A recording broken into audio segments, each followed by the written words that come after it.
ॐ सहना भवतु सहनौ भुनक्तु सह वीर्यं करवावहै तेजस्विनावधीतमस्तु मा विद्विषावहै। ॐ शान्ति शान्ति शान्तिः। विशुद्ध मनुस्मृति द्वितीय अध्याय। अनेन क्रमयोगेन संस्कृतात्मा द्विजः शनैः गुरौ वसन संचिनुयाद ब्रह्मादिगमिकं तपः।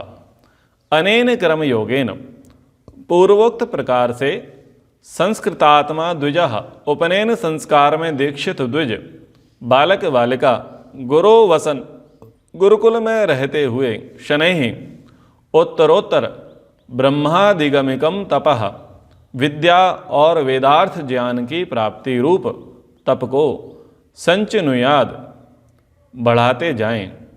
महर्षि दयानंद जी का वचन।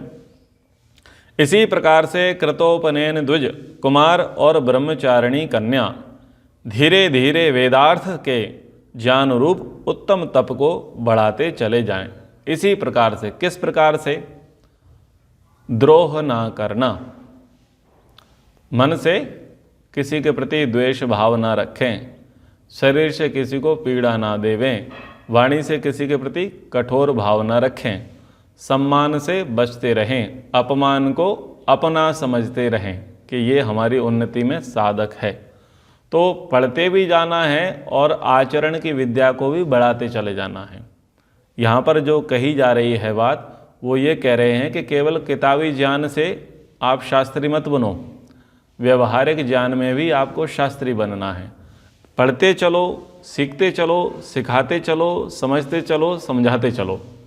तो इस क्रम से आप जो दीक्षित हुए हो, तो इस क्रम से आप पढ़ते हुए उत्तरोत्तर, यानी एवरेज नहीं, बस इतना पढ़ लिया, इतना जान लिया, इतने व्रत कर लिए, इतने संकल्प कर लिए, बस इतना नहीं, इससे ज़्यादा उत्तरोत्तर। पहले से आज आपका बेहतर हो और आज से आपका आने वाला कल बेहतर हो। तो इस प्रकार से हमको वेदार्थ ज्ञान और विद्या को पढ़ते पढ़ते आगे के लिए बढ़ना है।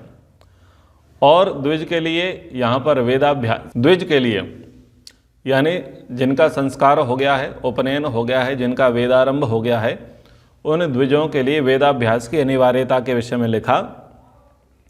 तपो विशेषै विविधै व्रतैश्च विधि चोदितैः वेदा कृत्स्नो अधिगंतव्यः सरहस्यो द्विजन्मना। कह रहे हैं द्विजन्मना, द्विज मात्र को विधि चोदितैः तपो विशेषैः चा विविधैः व्रतैः, शास्त्रों में विहित विशेष तपों ब्रह्मचर्य पालन, वेदाभ्यास, धर्म पालन, प्राणायाम, द्वंद्व सहन आदि और विविध व्रतों का पालन करते हुए कृत्स्नः वेदः संपूर्ण वेद ज्ञान को सरहस्यः रहस्य पूर्वक अर्थात वेदार्थों में निहित गूढ़ार्थ ज्ञान चिंतन पूर्वक अध्ययन करके प्राप्त करना चाहिए। तो जिस प्रकार से वर्तमान की शिक्षा पद्धति है, उससे टोटल विपरीत हमारी गुरुकुलीय शिक्षा पद्धति हुआ करती थी। वर्तमान शिक्षा पद्धति ये कहती है आप कागज़ पर टॉप होने चाहिए, आचरण में आप टॉप हो नहीं हो इससे कोई लेना देना नहीं है, क्योंकि आचरण की शिक्षा तो है नहीं। लेकिन केवल इंटरव्यू, केवल साक्षात्कार किसका कराया जाएगा कि आप जिस फील्ड में जाना चाहते हो उस फील्ड में आप निष्णात होने चाहिए। यानी जो व्यापारिक फील्ड है, व्यावसायिक फील्ड है, उस व्यावसायिक फील्ड में आप उत्तीर्ण होने चाहिए। व्यवहार में आप कैसे हो, क्या है, इससे कोई लेना देना नहीं है। प्राचीन काल की जो शिक्षा पद्धति थी वो 3 प्रकार से थी। पहला था कि व्यवहार में आप उच्च रहें और कागज यानी शब्द में भी आप उच्च रहें। और तीसरी ये है कि आप व्यापार में भी उच्च रहें। व्यापार, व्यवहार और कागज, तीनों में आपको निष्णात रहना है, प्रवीण रहना है, कुशल रहना है। तो कागज का ये था कि पहले कंठस्थीकरण चलता था, मुखाग्र चलता था, पूछा जाता था और उसका उत्तर दे दिया जाता था। अधिक लिखने का काम नहीं होता था, स्मरण का काम अधिक होता था और एकाग्रता पर फोकस कराया जाता था। पहले एकाग्रता भंग करने के साधन कम हुआ करते थे। एकाग्रता किस प्रकार से बढ़ाई जाए उस प्रकार की शिक्षाएं अधिक होती थीं। आज एकाग्रता भंग करने के साधन पर्याप्त हैं, इसलिए व्यक्ति की स्मरण शक्ति कमजोर है। आज इस प्रकार का अभ्यास है कि हमको एक समय में एकाधिक कार्य करने हैं, और पहले इस प्रकार की शिक्षा होती थी कि आपको एक समय में एक ही काम करना है, वो भी पूर्ण निष्ठा से, ताकि आपकी उस विषय, उस वस्तु पर आपकी पकड़ रहे। इसलिए ज़्यादातर लिखने का कार्य नहीं होता था, स्मरण का कार्य होता था। बहुत कम लोग होंगे जिनको 10 लोगों के फ़ोन नंबर याद होंगे, बहुत कम लोग होंगे। और पहले के लोग न जाने कितनी चीज़ों को याद कर लेते थे, बहुत सारी चीज़ों को याद कर लेते थे। मुझे याद है, हमारे एक मित्र थे, वो पेट्रोल पंप पर काम किया करते थे। वो गाड़ियों के नंबर उन्हें बहुत अच्छे से रटे रहते थे। वो फ़ोन प्रयोग नहीं करते थे और पुराने व्यक्ति थे, लगभग कुछ 40-45 साल के रहे थे उस समय। आज उनकी उम्र ज़्यादा हो गई है, 55-60 के आसपास। 2 व्हीलर 4 व्हीलर गाड़ियों के, ट्रक के नंबर उनको बहुत अच्छे से याद रहते थे। MP 33 JG 6612, बहुत अच्छे प्रकार से उनको नंबर याद रहते थे। तो स्मरण शक्ति बड़ी अच्छी थी। कारण ये था कि उनके पास एकाग्रता भंग करने के साधन नहीं थे। आज आप देखिए कि हम सब के आसपास अपनी एकाग्रता को भंग करने के पर्याप्त साधन हैं, इसलिए स्मरण शक्ति का ह्रास है, इसलिए लिखना पड़ता है। अगर कोई व्यक्ति 2 काम बोल देना तो 2 काम भी लिखने पड़ते हैं, क्योंकि लिखा रहेगा तो याद रहेगा, ऊपर से रिमाइंडर डालना पड़ेगा। ठीक है, आप कहेंगे हाँ भाई याद दिला देना, व्हाट्सएप पर संदेश कर देना, फिर बोल दें लगे याद, एक बार कॉल और कर देना, कॉल और कर देना, संदेश भी करा दिया, कॉल भी कर देना, कहीं अगर मैं भूल ना जाऊं तो। यानी स्मरण शक्ति इतनी सबकी एक प्रकार से लो है, खत्म है, क्योंकि हमारी एकाग्रता को भंग करने के साधन पर्याप्त हैं। तो पहले के जो ब्रह्मचारी थे या पहले की जो शिक्षा पद्धति थी वो एकता के सूत्र में पिरोने वाली थी, इसलिए सबको कंठस्थीकरण विशेष होता था। सबका ब्रह्मचर्य पालन बहुत अच्छा था। जितेंद्रियता, आत्मसंयम, मन संयम, ऐसी अनेक प्रकार की उनको शिक्षाएं दी जाती थी, ट्रेनिंग उनको कराई जाती थी। तो एक तो ये था, तो वहाँ कागज़ की आवश्यकता नहीं थी, वो शब्द से यानी वाणी से ही इंटरव्यू देते थे, साक्षात्कार कराते थे, विषय उनको कंठ में रहते थे। दूसरा ये था कि व्यवहार में होता था, आचरण में होता था। और तीसरा ये था कि वो जिस फील्ड में चले जाएंगे, जिस व्यापार में वो चले जाएंगे, उस व्यापार को भी वो बहुत अच्छे से करना जानते समझते थे। तो यहाँ पर यही कह रहे हैं कि जो द्विजमात्र हैं, जिनका संस्कार हो गया है, जो वेदाध्ययन कर रहे हैं, वो शास्त्रों में विहित, जो शास्त्रों में लिखा है, क्या लिखा है, कुछ विशेष तप लिखे हैं। बोले क्या तप लिखे हैं? बोले ब्रह्मचर्य, वेदाभ्यास, धर्म पालन, प्राणायाम, द्वंद्व सहन आदि। एक छोटा सा उदाहरण उन्होंने दिया। बोले इनका आपको निष्ठापूर्वक पालन करना है, और ना केवल ये, विविध व्रतई, सबके अलग अलग प्रकार के व्रत हैं। कोई कम खाने का व्रत ले रखा है, किसी ने अधिक प्राणायाम करने का व्रत ले रखा है, किसी ने कम सोने का व्रत ले रखा है, किसी ने कम बोलने का व्रत ले रखा है। तो सबके अलग अलग प्रकार के व्रत होते हैं, जिसकी जैसी शक्ति सामर्थ्य होती है, तो वो अलग अलग प्रकार के उन्होंने व्रत ले रखे हैं, और उन व्रतों को, उन तपों को करते हुए वो वेदाभ्यास कर रहे हैं। वेदाभ्यास कर रहे हैं, ना केवल वेदाभ्यास कर रहे हैं, शास्त्र का पठन पाठन कर रहे हैं, अपितु उनके रहस्यों को जानने में बुद्धि लगा रहे हैं। बुद्धि कब लगेगी गूढ़ विषयों में? जब व्यक्ति की एकाग्रता होगी, और जब एकाग्रता होगी तभी बुद्धि उसमें लगेगी। आजकल गूढ़ विषयों में बुद्धि नहीं चलती। जैसे कोई अच्छे शास्त्री, अच्छे वक्ता, अच्छे विद्वान होते हैं जिनकी भाषा पर और साहित्य पर बहुत अच्छी पकड़ होती है, वो बहुत गूढ़ बातें वहाँ कहते हैं, लेकिन सामने बैठने वाले ये सोचते हैं इनका प्रवचन कब समाप्त हो, घंटी कब बजे, शांति पाठ कब हो। वो ऐसा सोचते हैं। वो कहते हैं भाई बोला तो सब अच्छा था, लेकिन हमारे पल्ले कुछ भी नहीं पड़ा, एकाग्रता नहीं है, एकाग्रता नहीं है। तो बोले कैसे? बोले हमको हमारे जैसा वक्ता चाहिए जो हमें हंसाता रहे, हमें जगाता रहे, हमारा कंसंट्रेशन बना रहे, यानी छोटी छोटी बात करे, हल्की हल्की बात करे तो हमारे मगज में आ जाए। यानी बुद्धि का स्तर इतना लोगों का गिर चुका है कि वो गूढ़ बात, महत्वपूर्ण बात, सूत्रों की बातें, गुप्त बातें वो समझ नहीं सकते, क्योंकि एकाग्रता नष्ट है। और वो एकाग्रता नष्ट करने का साधन ऊपर की जेब में ही रहता है, यहीं रहता है। ठीक है, तो ये बड़ी विचित्रता है। इसलिए जो गूढ़ विषय हैं, जो गूढ़ प्रवचन हैं, गूढ़ उपदेश हैं, वो भी बुद्धि में नहीं घुसते। तो यहां पर इसी बात को कहा जा रहा है कि वेदाध्ययन कर रहे हैं, वेदाभ्यास कर रहे हैं, लेकिन रहस्य पूर्वक इसके अंदर क्या छुपा है, तो चिंतन पूर्वक, यानी श्रवण, मनन, निधिध्यासन और साक्षात्कार, इस विधि से वहां पर वेदाध्ययन किया और कराया जाता था। और इसी प्रकार से विद्या की प्राप्ति होती है। हम श्रवण करें, श्रवण करने के बाद मनन करें, मनन करने के बाद निर्णय के तट पर पहुंचे, यानी निधिध्यासन करें, और फिर है साक्षात्कार, उसे अपने व्यवहार में लेकर के आए। आगे कह रहे हैं द्विजोत्तम, द्विजोत्तम अर्थात द्विजों में उत्तम बना रहने का इच्छुक प्रत्येक जन तपः तपस्यन, कष्ट सहन करते हुए भी वेदम एव सदा अभ्यसेत, वेद के स्वाध्याय का निरंतर अभ्यास करे, क्योंकि विप्रस्य द्विज जनों का वेदाभ्यास करना ही यह इस संसार में परम तपः उच्यते, परम तप कहा गया है। महर्षि दयानंद जी कहते हैं द्विजोत्तम अर्थात ब्राह्मण आदिकों में उत्तम सज्जन पुरुष सर्वकाल तपश्चर्या करता हुआ वेद का ही अभ्यास करे, जिस कारण ब्राह्मण व बुद्धिमान जन को वेदाभ्यास करना इस संसार में परम तप कहा है।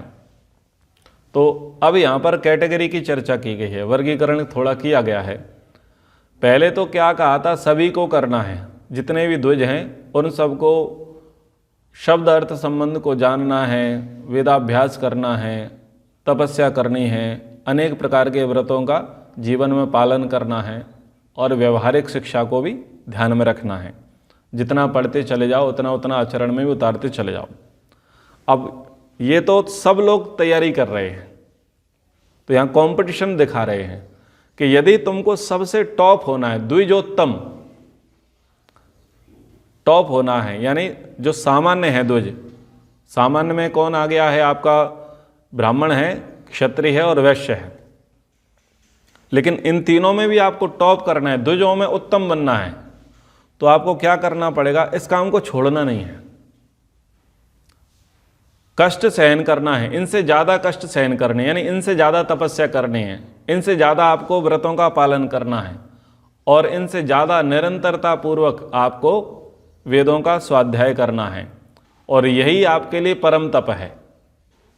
जैसे आजकल कंपटीशन बड़े टफ हो गए ना, वैकेंसीज आती हैं, नीट की तैयारी करते हैं बच्चे, जेई की तैयारी करते हैं, अलग अलग प्रकार की तैयारियां आजकल चलती हैं, तो कंपटीशन बड़ा टफ हो गया है।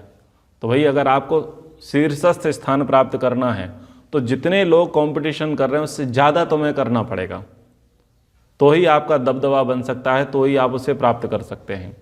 तो वैसे ही यहाँ पर कहा कि द्विज तो हैं, सब लोग पढ़ रहे हैं, सब ब्रह्मचारी पढ़ रहे हैं, सब वर्णों के पढ़ रहे हैं, तुमको टॉप करना है और तुमको शीर्षस्थ बनना है, तो आपको सदा करना पड़ेगा, यानी इस लाइन में लंबे समय तक रहना है। आगे जाकर के तुमको आचार्य बनना है, कुलपति बनना है, या योगी साधक तपस्वी आपको बनना है, तो इसको छोड़ना नहीं है। बहुत ज़्यादा पढ़ना है, बहुत ज़्यादा आपको अभ्यास करना है। आहैव सा नखाग्रेभ्य परमं तप्यते तपः या स्रग्व्यपि द्विजो धीते स्वाध्याया शक्तितो अन्वहम। अब तीसरी बात कह रहे हैं। पहले तो विद्यार्थी काल की चर्चा है, और विद्यार्थी काल में कहा कि अगर आपको द्विज श्रेष्ठ बनना है, विप्र श्रेष्ठ बनना है, द्विजोत्तम बनना है, यानी ब्राह्मण श्रेष्ठ आपको बनना है, तो आपको सबसे ज़्यादा कंपटीशन करना पड़ेगा, सबसे ज़्यादा आपको पढ़ना पड़ेगा। तो एक व्यक्ति तो था जो बहुत पढ़ा और उसी में विद्या में ही आगे लग गया, लेकिन कुछ लोग थे अपना विद्या अध्ययन पूरा करने के पश्चात वो गृहस्थ में चले आए, गृहस्थ में आ गए, नौकरी धंधा व्यापार करने लग गए। तो क्या वो स्वाध्याय छोड़ दें या करते रहें? तो किस प्रकार से करना है, उनके लिए क्या मान्यता कही गई है? तो कह रहे हैं यह द्विजा, जो द्विज स्रग्वी अपि माला धारण करते हुए अर्थात गृहस्थ होकर भी अनुअहम प्रतिदिन शक्तिता स्वाध्यायम अधीते, पूर्ण शक्ति से अर्थात अधिक से अधिक प्रयत्न पूर्वक वेदों का स्वाध्याय करता है, सह वै अनखाग्रेभ्य ह एव, निश्चय ही पैरों के नाखून के अग्रभाग तक अर्थात पूर्ण परम तप करता है। एक बहुत बड़ी बात वहां पर कह रहे हैं। ब्रह्मचर्य अवस्था में तो क्या था कि भोजन भी नहीं बनाना, भिक्षा मांगने चले जाओ, बना बनाया भोजन मिल जाएगा, भोजन कर लो और पढ़ाई करो, स्वाध्याय करो, तपस्या करो, निधि ध्यान करो और अपने आचरण को सुधारो, ब्रह्म में विचरण करो। वहाँ एक अलग प्रकार की दिनचर्या थी, यानी पढ़ने के लिए, चिंतन मनन करने के लिए पर्याप्त अवकाश ब्रह्मचर्य अवस्था में था। अब वो व्यक्ति गृहस्थ में आ गया। अब गृहस्थ में आ गया तो उसको बहुत सारी चीज़ें देखनी है, नौकरी धंधा व्यापार परिवार समाज सब कुछ देखना है। अब सब कुछ देखते हुए भी यदि वो स्वाध्याय के लिए समय निकाल रहा है, ज़्यादा से ज़्यादा समय स्वाध्याय के लिए निकाल रहा है, तो इसको बोलते हैं एड़ी चोटी का जोर लगाना। एड़ी चोटी का जोर लगाना, जो मुहावरे का प्रयोग होता है ना, तो वो इस लेवल पर जाकर के कर रहा है, तो ये उसके लिए परम तप है। स्वाध्याय को यहाँ पर परम तप कहा गया है कि गृहस्थ में रह कर के भी नौकरी कर रहे हैं, धंधा कर रहे हैं, व्यापार कर रहे हैं, परिवार का संचालन कर रहे हैं, बच्चों की सेवा शुश्रूषा कर रहे हैं, परिवार का संयोजन कर रहे हैं, समाज में भी कुछ अपनी भागीदारी निभा रहे हैं, राजनीति में भी कुछ अपनी भागीदारी निभा रहे हैं, फिर भी इन सब को करते हुए भी स्वाध्याय नहीं छोड़ रहे। अब स्वाध्याय परम तप क्यों है कि ये सारा प्रपंच चल रहा है, और इससे क्या होती है, इससे एकाग्रता भंग होती है। एकाग्रता भंग होती है, कई प्रकार के काम बुद्धि में घूमते रहते हैं, ये करना है वो करना है, और कई प्रकार के लोग जो है व्यवधान करने के लिए आते हैं। किसी का फ़ोन बजता है, कोई दरवाजे की घंटी बजाता है, कभी बच्चे निकट में आ जाते हैं, कभी कोई परिवार का व्यक्ति निकट में आ जाता है, कभी कोई बाहर से आवाज़ करता है। तो कई प्रकार की चीज़ें हैं, व्यवधान है, लेकिन फिर भी वो निष्ठापूर्वक कर रहा है, ये परम तप है उसके लिए। तो स्वाध्याय परम तप है। तो गृहस्थियों को भी अपने सामर्थ्य से प्रयत्नपूर्वक अधिक से अधिक फोकस किस पर करना चाहिए? वेदों का स्वाध्याय करने पर उसको फोकस करना चाहिए। अब एक बहुत अच्छी बात यहाँ पर कही गई है कि ऐसा ना हो कि आप ये कहें कि साहब हमने वेदों को तो बहुत पढ़ लिया है, वैदिक साहित्यों को बहुत पढ़ लिया है, दर्शनों को पढ़ लिया है, उपनिषदों को पढ़ लिया, ब्राह्मण ग्रंथों को पढ़ लिया है, अब कुछ नया पढ़ते हैं, अब कुछ नया पढ़ते हैं, कुछ अन्य दर्शन पढ़ते हैं, कुछ अन्य कहानियाँ पढ़ते हैं, अन्य प्रसंग पढ़ते हैं। तो यहाँ शास्त्रकार कह रहा है कि देखो, अगर तुमने वेदों को छोड़ करके अन्यों पर परिश्रम किया तो तुम्हारा नाश और तुम्हारे कुल का नाश होगा। इतनी बड़ी बात कह रहे हैं। श्लोक है, यो अनधीत्य द्विजो वेदम अन्यत्र कुरुते श्रमम सा जीवनेव शूद्रत्वम आशु गच्छति सान्वयः। बहुत बड़ी बात यहाँ पर कह रहे हैं। यह द्विज, जो ब्राह्मण क्षत्रिय और वैश्य वेदम अनधीत्य, वेद का स्वाध्याय छोड़कर अन्यत्र श्रमम कुरुते, केवल अन्य शास्त्रों में श्रम करता है, सह वै जीवन एवं जीविता ही सान्वयः अपने वंश के सहित आशु शीघ्र ही शूद्रत्वम गच्छति, शूद्रत्व को प्राप्त हो जाता है, शूद्र बन जाता है। महर्षि दयानंद जी का सत्यार्थ प्रकाश के 33 समोल्लास में यह वचन है कि जो वेद को ना पढ़ के अन्यत्र श्रम करता है वह अपने पुत्र पौत्र सहित शूद्र भाव को शीघ्र ही प्राप्त होता है। शीघ्र, लेट नहीं होगा, टाइम नहीं लगेगा। इतनी बड़ी बात वहाँ पर महर्षि मनु जी और महर्षि दयानंद जी कह रहे हैं। तो बात को समझने का प्रयास करें कि ब्राह्मण है, क्षत्रिय है, वैश्य है, उसने पहले पढ़ा था लेकिन वो अब नहीं पढ़ रहा। वेदों का स्वाध्याय उसने छोड़ दिया। उसको छोड़ करके उसने कहा कि चलो फिजिक्स पढ़ लेते हैं, केमिस्ट्री पढ़ लेते हैं, जियोलॉजी पढ़ लेते हैं, बॉटनिकल पढ़ लेते हैं, केमिस्ट्री पढ़ लेते हैं, अलग अलग ये प्रकार की जो भौतिक विद्या है इनको पढ़ लेते हैं। अच्छा चलो पुराण पढ़ लेते हैं, ग्रीक मैथोलॉजी पढ़ लेते हैं, चीन का साहित्य पढ़ लेते हैं और अमेरिकन हिस्ट्री पढ़ लेते हैं, यूरोप का इतिहास पढ़ लेते हैं, रोम का मिस्र का इतिहास पढ़ लेते हैं, या अच्छे अन्य चीज़ें, अन्य कॉमिक्स पढ़ लेते हैं, अन्य एकांकियाँ पढ़ लेते हैं। तो अब देखो, जो हम पढ़ेंगे वैसा हमारा विचार आएगा। जैसा जैसा हम पढ़ते चले जाएंगे ना, हमारा आचरण, हमारा विचार, हमारे सोचने का तरीका और हमारे कार्य करने के तरीके उस प्रकार के हो जाएंगे। तो अब शुद्ध पवित्र चीज को छोड़ दिया है जो आपको धर्म और अध्यात्म से जोड़े रखती थी, जो आपका उद्देश्य, आपका लक्ष्य आपको सतत बताए रख रही थी, उस चीज को आपने छोड़ दिया। और उसको छोड़ करके आप ऐसी चीजों का पाठ करने लग गए हैं ना तो जहां आत्मा की बात है, ना परमात्मा की बात है, ना ईश्वर की बात है, ना कर्मफल की बात है, ना प्रकृति की बात है, ना आत्मोन्नति की बात है। ऐसी कोई बातें है ही नहीं, धर्म और अध्यात्म की बातें हैं ही नहीं। उनको छोड़ करके तुम दूसरे प्रकार की चीजों को पढ़ने में लग गए। तो क्या होगा, ब्राह्मण से खुद की बुद्धि में शूद्रपना आ जाएगा, यानी विचारों में गिरावट आ जाएगी। जब आपके विचारों में गिरावट आएगी तो आपके विचारों से प्रभावित होंगे आपके परिवार के लोग, जो आपसे पद में और आयु में आपसे नीचे हैं, उनमें ये विचार संक्रमित करेगा और फिर उनकी भी दुर्गति होगी। तो इसलिए कहा कि जो वेद को ना पढ़ के अन्यत्र श्रम किया करता है वह अपने पुत्र पौत्र सहित शूद्र भाव को शीघ्र ही प्राप्त होता है। देर नहीं लगती। देर का मतलब और शीघ्रता का मतलब, देर का मतलब है अगले जन्म और शीघ्र का मतलब है इसी जन्म। तुम मरोगे नहीं, उससे पहले देख लोगे कि तुम्हारी आगे आने वाली पीढ़ी नास्तिक हो चुकी है। ये शूद्र भाव क्या है? नास्तिकता। वेदों को छोड़ दिया, वेदों का पठन पाठन छोड़ दिया, वेद वैदिक साहित्य पर आस्था, उनका स्वाध्याय छोड़ दिया और अन्यों में लग गए हैं। तो आपके जीते जी, आपके रहते रहते आप क्या देखोगे कि आपके जो बच्चे हैं और बच्चों के जो बच्चे हैं उनका बौद्धिक दिवालिया हो जाएगा, बुद्धि का स्तर उनका गिर जाएगा। क्योंकि जब बड़े का स्तर गिर गया है तो छोटे का भी स्तर गिर जाएगा। इतनी बड़ी बात वो कह रहे हैं।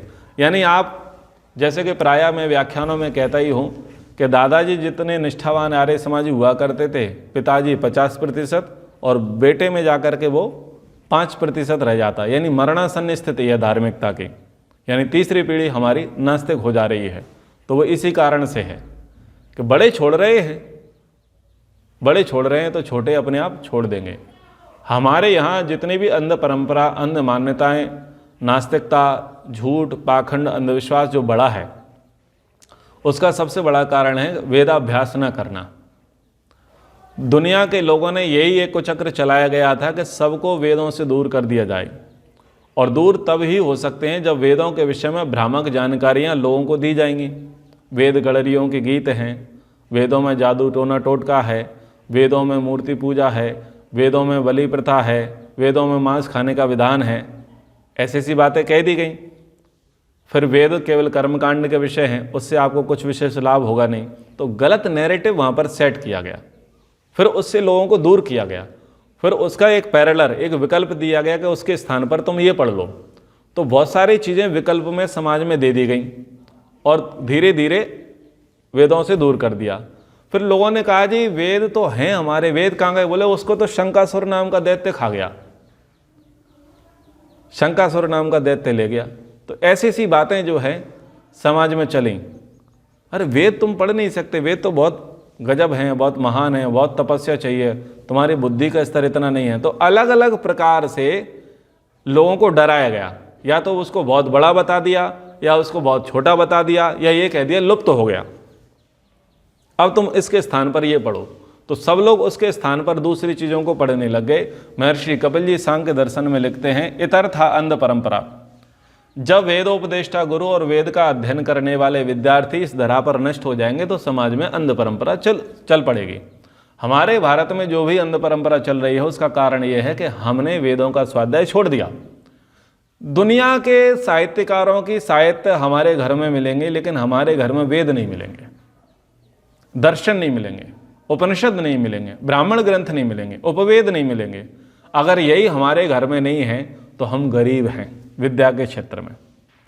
हम अन्य साहित्यों को लेकर के बैठे हैं और बड़ी बड़ी लाइब्रेरियां बना रहे हैं कि देखो मेरी कितनी बड़ी लाइब्रेरी है। ये लाइब्रेरी नहीं है, ये सब पीतल भरा है। असली शुद्ध स्वर्ण 24 कैरेट तो वेद है, वो है ही नहीं है। उसके बगैर तुम्हारी जो लाइब्रेरी है ये शून्य है, विधवा के जैसी है, श्रृंगार नहीं है इसका। तो सबका जो सम्मान है, सबका श्रृंगार तो वेद है। तो वेद हम सबके घरों में होना चाहिए, वैदिक साहित्य हम सबके घरों में होना चाहिए। अरे घर में होगा तब तो पढ़ोगे, और कभी ना कभी तो पढ़ ही लोगे। तो इस प्रकार से इन सब चीज़ों को यहाँ पर कहा गया। बहुत गंभीर और विशेष बात कही गई कि यदि हम वेदों का स्वाध्याय छोड़ देंगे तो हमारा भी पतन होगा और हमारे आने वाली पीढ़ी का भी पतन होगा। इसलिए कभी भी वेदों को हल्के में ना लें। यदि हम अपना पतन नहीं चाहते, हम अपना विकास चाहते हैं, अपनी उन्नति चाहते हैं, ना केवल अपनी आगे आने वाली पीढ़ी का भी हम विकास चाहते हैं, उसकी भी अगर हम उन्नति चाहते हैं तो वो वेदों से ही संभव है। महानुभावों, अगर महर्षि दयानंद सरस्वती जी महाराज वेदों का उद्धार न करते, वेदों का पठन पाठन ना कराते, तो जितनी समृद्ध भारत वर्तमान में हो गया है उतनी समृद्धि हमको पता नहीं कितने वर्षों तक भी प्राप्त ना होती। हो सकता है 400-500 वर्ष भी लग जाते। और आज जितने भी हम प्रोग्रेस कर पा रहे हैं, जितनी भी उन्नति कर पा रहे हैं, जितनी हम विकास कर पा रहे हैं, उसका मूल कारण है वेद, वैदिक मान्यता, वैदिक धर्म, वैदिक परंपरा, और उसी से ही हम सबका विकास होगा। तो इस पर हम ध्यान दें। आज का विषय था वेदाभ्यास परम तप। हम सब वेदों का अभ्यास करें, शास्त्रों को पढ़ते चलें, चिंतन मनन करते चलें, परिवार में पढ़ाते चलें। शास्त्रों को पढ़ करके अपना आईना देखें, अपना दर्पण देखें, अपने आप को समझने का प्रयास करें, सुधारने का प्रयास करें। प्रभु सब पर कृपा बनाए रखें। अब हम कक्षा को विराम करते हैं। ओ